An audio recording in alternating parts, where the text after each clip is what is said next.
This is an example of a paragraph actually marked by the exam board, and the whole essay got 15 out of 25, which makes it about a grade 7.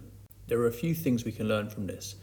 One is that despite quoting a relatively short phrase and talking in some depth about it, the candidate was given the remark, further exploration of the impact of language needed.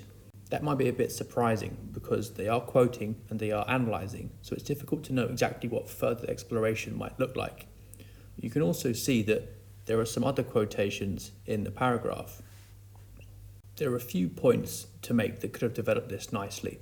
One is that by saying that Macduff wants to kill Macbeth specifically, the theme of revenge is being developed.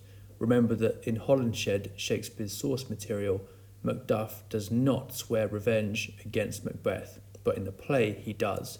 This develops him as an antagonist. This unusual word undeeded is what's called a neologism, meaning that this is the first recorded usage of the word.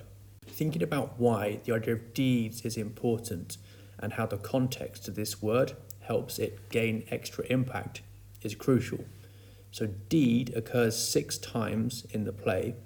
Of those 6, Macbeth has 4 and the witches have 1.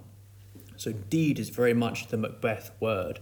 So when Macduff says undeeded, we need to see that as putting him in contrast to Macbeth.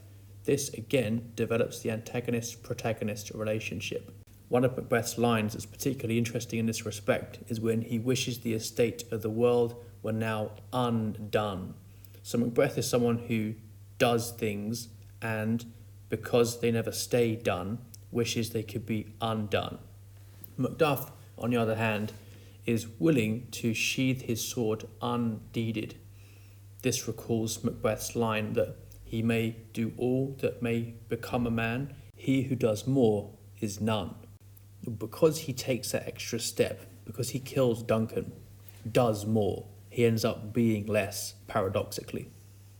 So far from Lady Macbeth's taunt, when you durst do it, then you were so much more the man, Macbeth finds out that actually, beyond a certain point, doing is not associated with honour, with glory, with success. In fact, it leads to your undoing. Again, you must see this in the context of the protagonist-antagonist relationship between the two of them. Most important, though, is this quotation at the end here, when Macduff calls Macbeth one of our rarer monsters. The comment here is that it shows how in Macduff's eyes Macbeth is not even human and should never have been king due to his despicable actions. That seems like a reasonable point to be making, but it doesn't go far enough. Let's have a look how it could be upgraded. What I'm going to do in this paragraph, taking it to full marks, is think about each of these words as worthy of individual attention. Tyrant, our, rarer, and monsters. So the comment that's here and wasn't deemed exploratory or in detail enough by the board is going to be upgraded so we do get further exploration of the impact of the language. I'm going to make some points about monsters that you'll need to know a little bit about the word for, and I put that in the top right hand corner here. Tyrant means Macbeth, unlike Duncan, is a cruel usurper who oppresses those he rules. This is the last time anyone in the play says tyrant, giving it a sense of finality and highlighting his downfall in the structure of the tragedy. Here, what I've done is started with the basic meaning of the word, then put it in context, and then thought about what the effect is. I've also made sure I show how it's incorporated into the overall structure of the play. Having defeated and decapitated the merciless Macdonald at the start of the play because of the threat he posed to Scotland, Macbeth himself has now become the threat to the nation miserable with an untitled tyrant bloody sceptred. Emphasising this irony, his severed head occurs the same number of lines from the end of the play as Macdonald does from the start. This also reinforces the broader structural principle of doubling, which has its roots in the witches' chant, double, double, toil and trouble, and how they palter in a double sense. This shows I have the ability to read each line of the play in the context of the rest of the play. Remember, there are no key lines in the sense that you can take them out of context. Macduff's use of the first person plural our reminds the audience of Macbeth's isolation and the breakdown of his rule. The community, including his deserting thanes, is now set against him.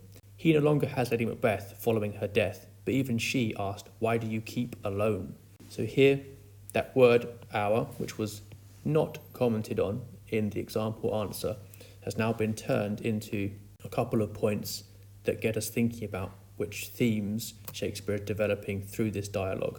Rarer means that Macbeth's evil is unusual, striking, or exceptional, meaning first, suggesting Macduff's moral outrage, then deeper meaning or suggestion. It also reinforces, so showing I can think in even more detail beyond just a literal or one extra meaning, their protagonist-antagonist relationship, emphasising the importance of this moment to the resolution of the play.